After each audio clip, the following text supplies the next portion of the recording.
Hey, what's up, everybody? I want to welcome you to another episode of the Dreamerspro Daily Recap, where we give you a recap of all of the hot topics that we covered that day. You can catch them in their long format and also catch it fully streaming for free on Apple Podcasts.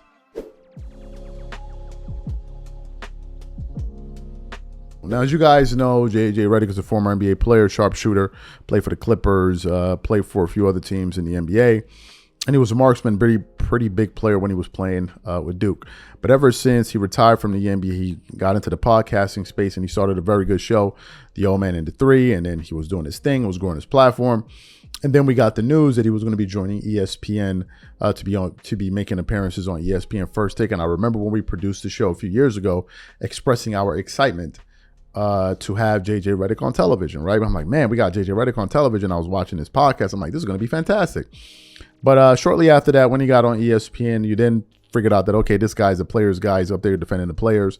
That was one thing. But then things started shifting towards him now kind of taking digs and shots at the 80s and the 90s, right? And he started saying, he made this term, the infamous quote he had, or, plumbers and all of that, when he was going back and forth with Chris Mad Dog Russo. And when he said that, he had the Bob Cousy comments. And then all of a sudden, some of the legends of the sport like Dominique Wilkins, Bob Cousy, Jerry West, pantheon great players, started calling out JJ Redick like, what's wrong with Michael Cooper? They were like, what's going on with this guy? Like, who is he to be basically trying to rewrite history when he said the 90s wasn't a physical era of basketball? We're like, wait, what? Because he can pull up one play of Larry Bird coming off a pin down and he had a clear opportunity to shoot, and he's talking about the 90s are not more physical. Like, so a lot of people started getting on his case because they're like, wait a minute, this guy's trying to disrespect the previous era. So what happened? This morning, someone sent me a clip from him and Shaquille O'Neal talking sports. And so I went to the full interview, and there was a part where they were discussing the GOAT. And Shaq made a point about, listen, you guys can have the GOAT debate, but what I want is that whenever you mention LeBron and Jordan, you also mention Kobe Bryant. That was Shaq's point in the conversation. And then JJ Redick gets into, well, I hate the GOAT debate and blah, blah, blah, blah, blah.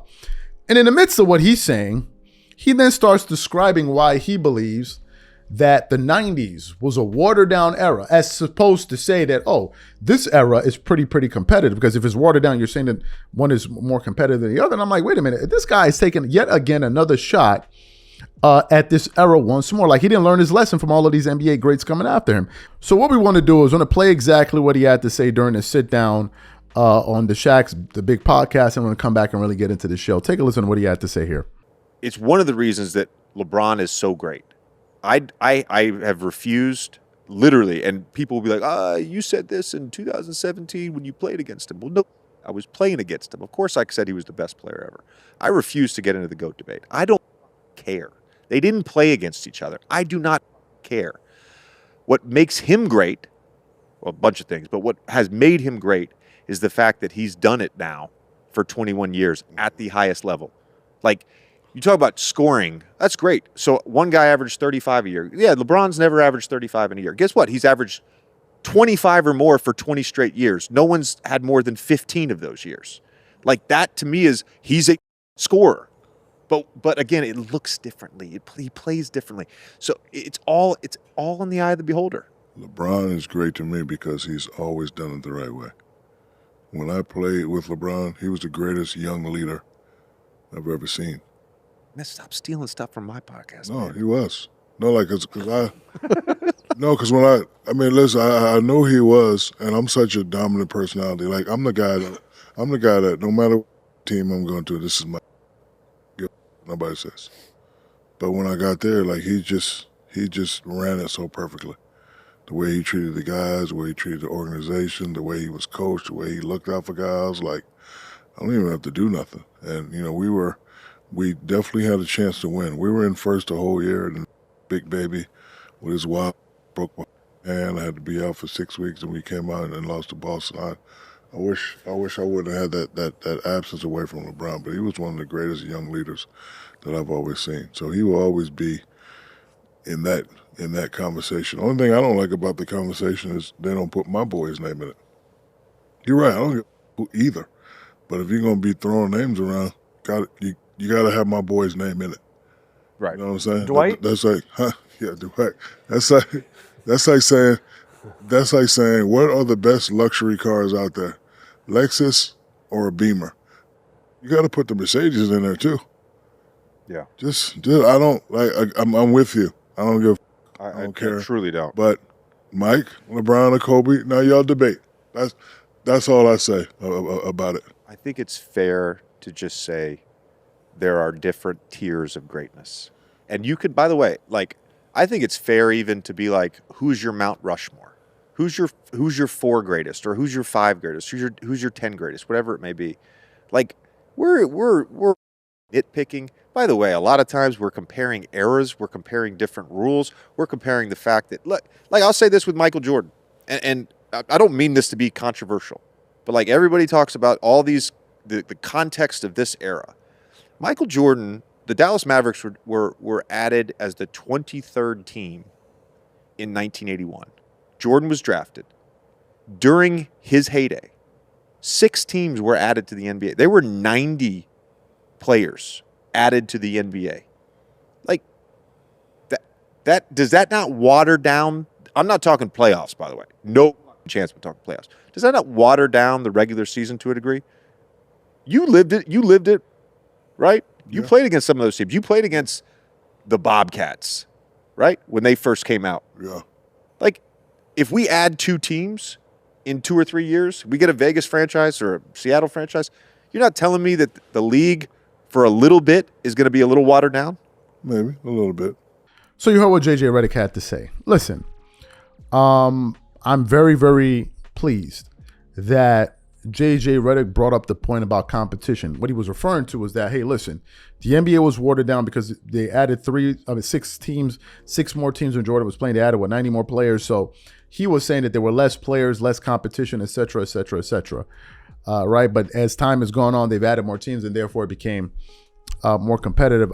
I'm happy that he brought up that point, because it brings us to an important juncture of this conversation in terms about being watered down.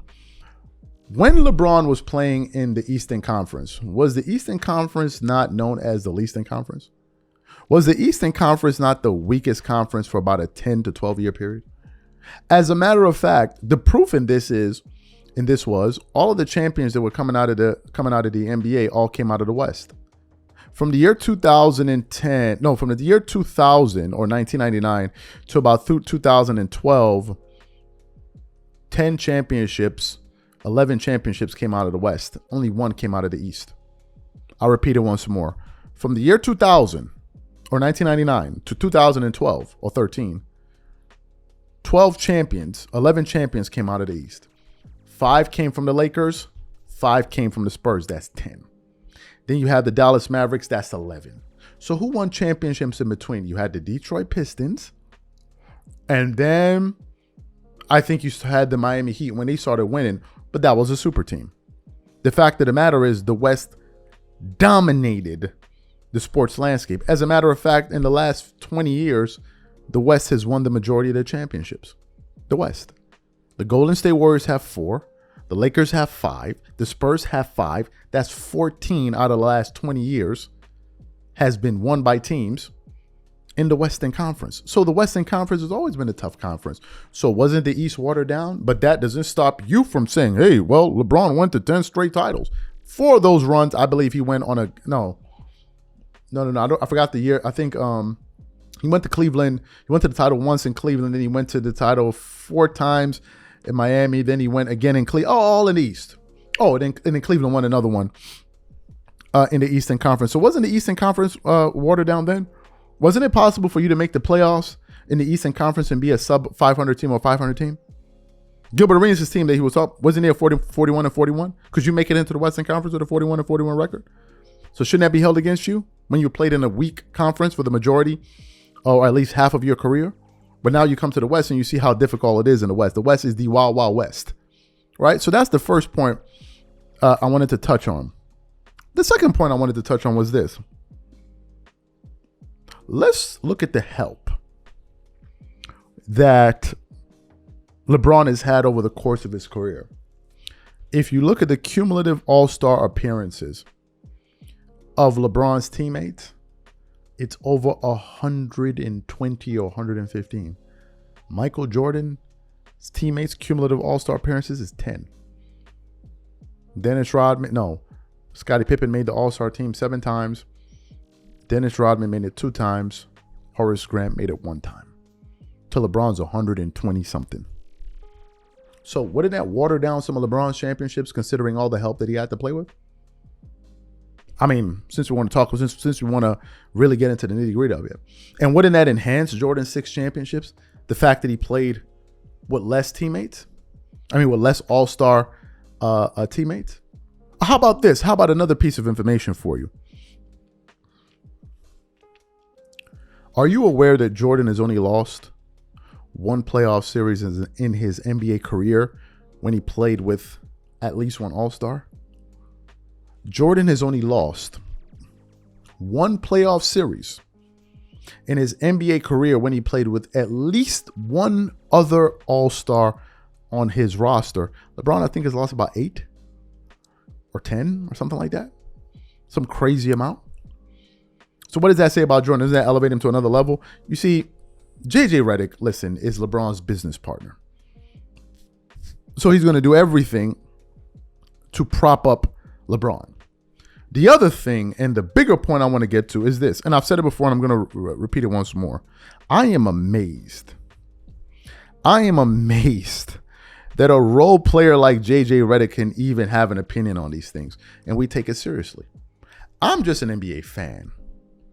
But to have JJ Redick talk about the Jordans and the Kobes, bro, everything that you say out of your mouth about Jordan should be nice. I'll repeat it. Everything you say out of your mouth about Michael Jordan should be nice things. Jordan brought money into the sport. Jordan is the only reason we care to even listen to you talk basketball, because of what he did to promote the league. Nobody wouldn't give a damn about listening to you talk basketball if it wasn't for Michael Jordan. I don't understand why these guys don't pay reverence to people that actually built the league for them. That's the reason why the Jerry West and the Dominique. You see, it's not just me that has called out JJ Redick. It's the Pantheon greats within his own sport. Let me list some of the names for you. Bob Cousy, Dominique Wilkins, Jerry West. Who else? I forgot the other player. Jerry West, Michael Cooper. All of these guys. I don't know if Larry Bird said something about him. I could be wrong. I'm not sure if he did, but I could be wrong. These are the guys calling you out. JJ wants to make it seem like as if this is the greatest era of basketball when it's not. This era, you don't play defense. You're allowed to carry the ball. You're allowed to travel. You got players that barely play 82 games. Like, let's cut it out. Let's cut it out. Let's stop with the 90s talk and all of this stuff and all of that. That's the only thing they have left. Since they can't diminish the player, they diminish the era. This is LeBron's business partner, so what can you expect?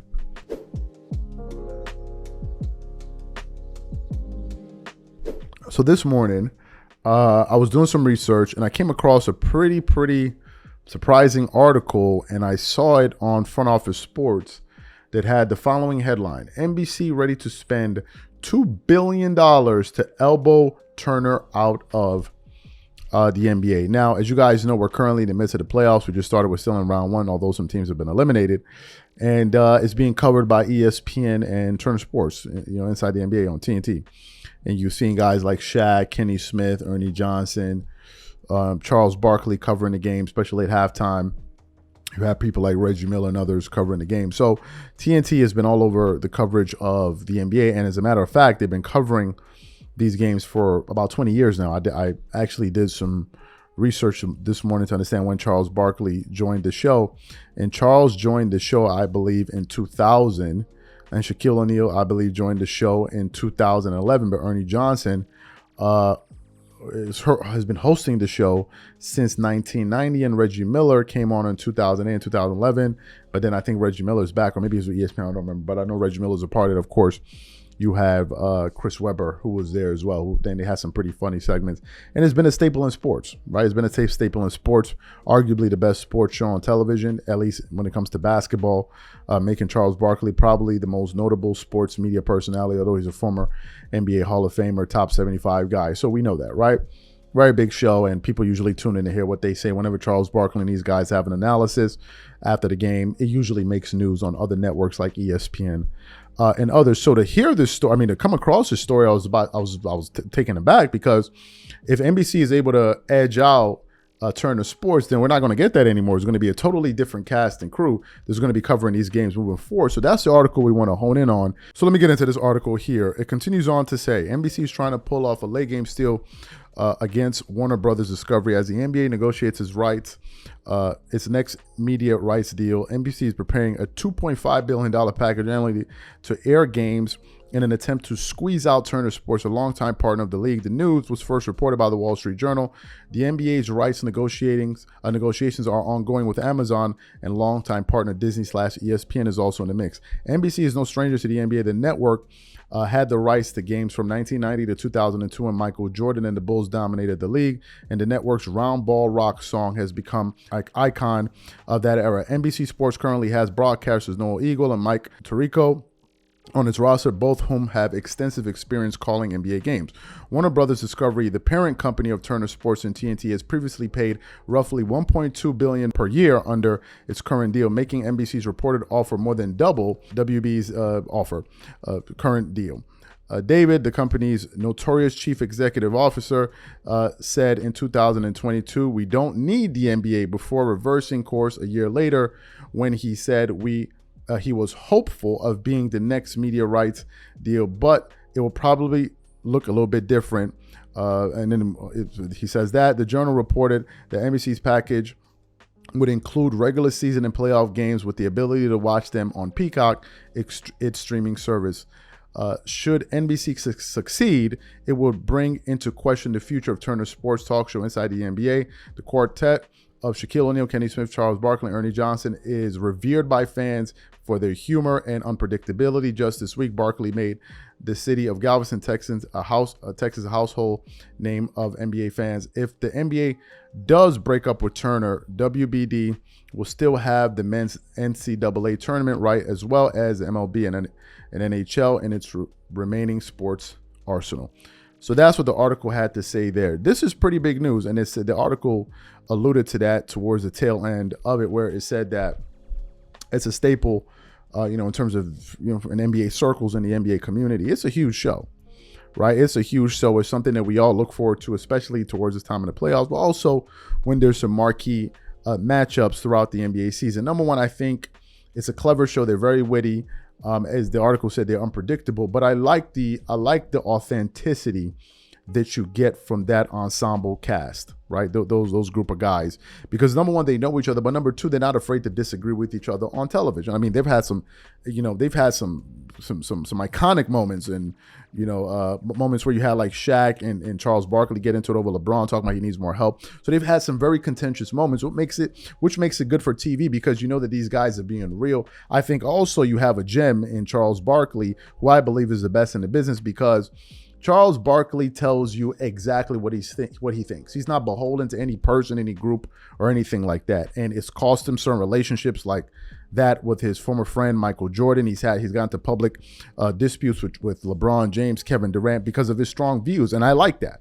So I'm trying to imagine what the sports media landscape would look like without these guys. I'm really trying to imagine it, right? But according to this news, it is something real. That $2 billion plus billion dollar offer is a real thing. And I guess we have to wait and see. I just thought that this was a pretty big piece of news that I'm sure a lot of you guys were going to be interested to hear about. Like, wait a minute, we could be possibly losing Charles Barkley and these guys, and then we're going to be returning back to NBC. But as the article said, they do have a pedigree in covering the NBA. But it's going to be pretty surprising to see if they end up getting the rights to that show, and then this would be the end of Charles Barkley and these guys. And it's interesting to see how it's going to work, because I know Charles got a no deal, so I don't know how all of those things are going to play out.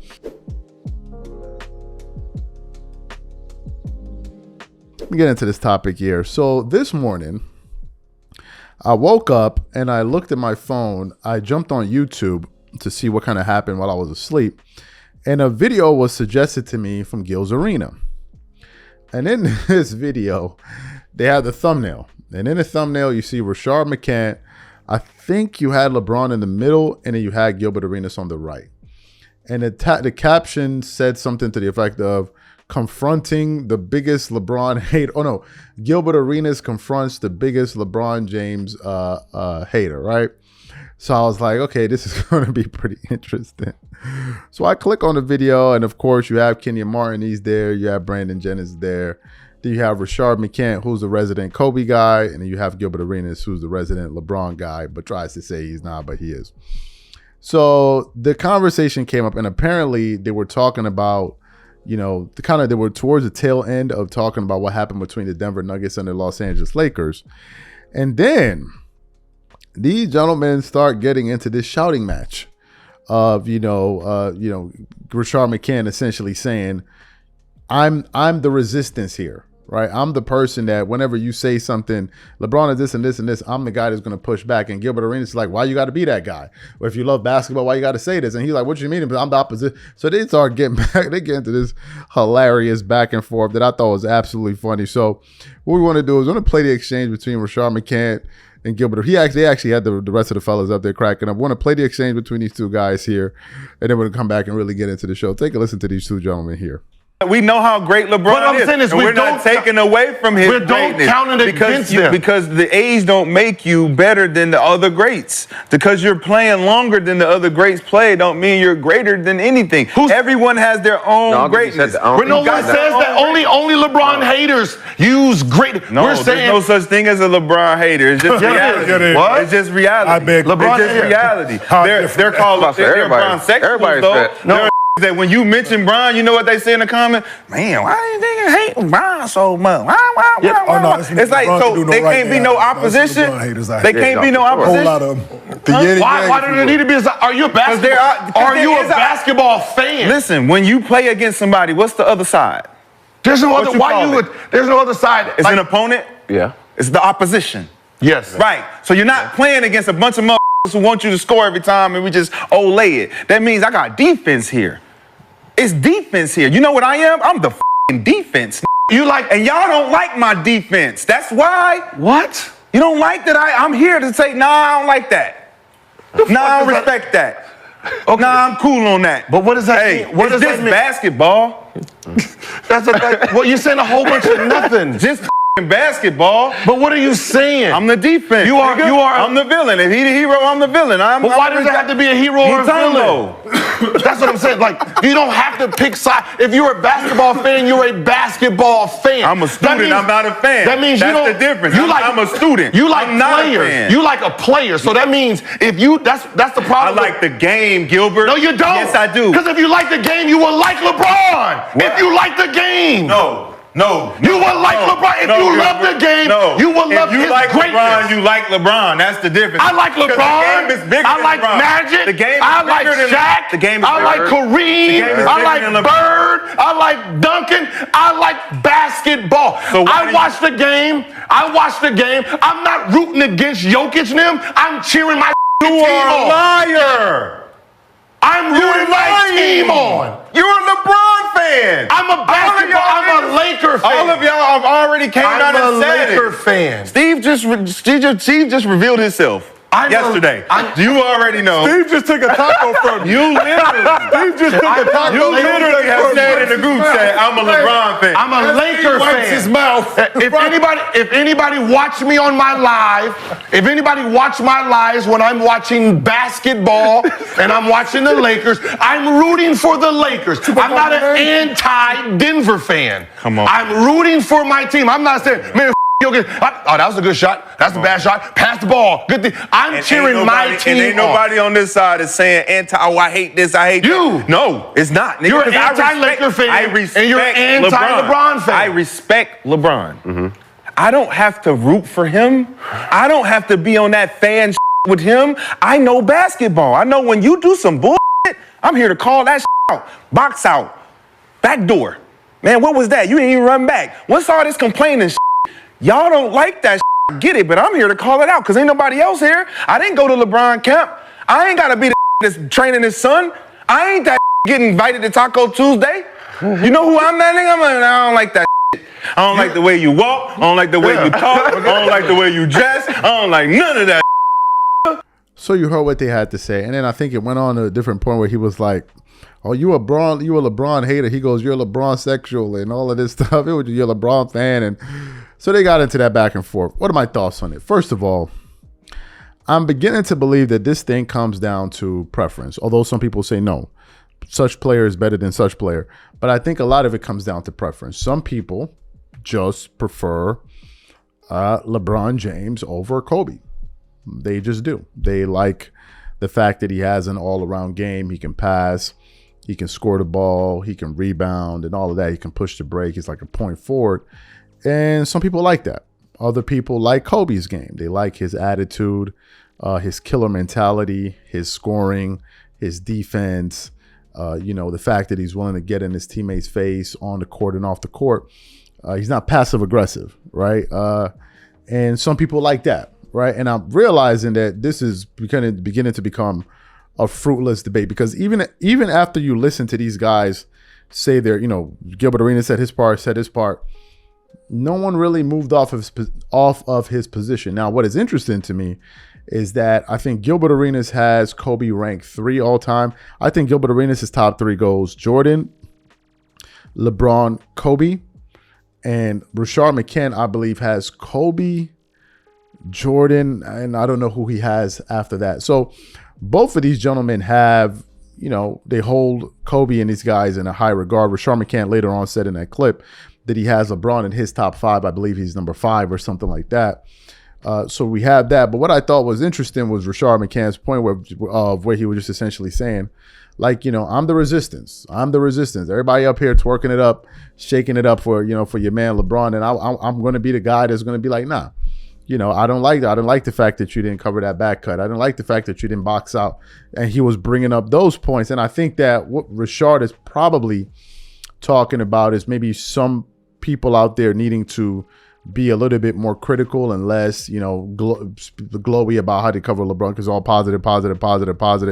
And then when it comes time to negatives, is AD, is the coach, is D'Angelo Russell, is Rui Hachimura, and all of that. So I personally believe that Rashard McCann feels like he is doing a service by going out there and basically, making his feelings known. Like, yo, nah, we're not going to all be up here twerking it up together. I'm going to have some pushback. I'm going to have this and I'm going to have that. Now, I think Gil's Arena is a predominantly a LeBron show, because I think Gil's a LeBron guy. So, of course, they're going to gravitate to that platform. But I think it's good because it adds a balance, right? You can't have everybody up there just leaning in one direction, and then that's boring.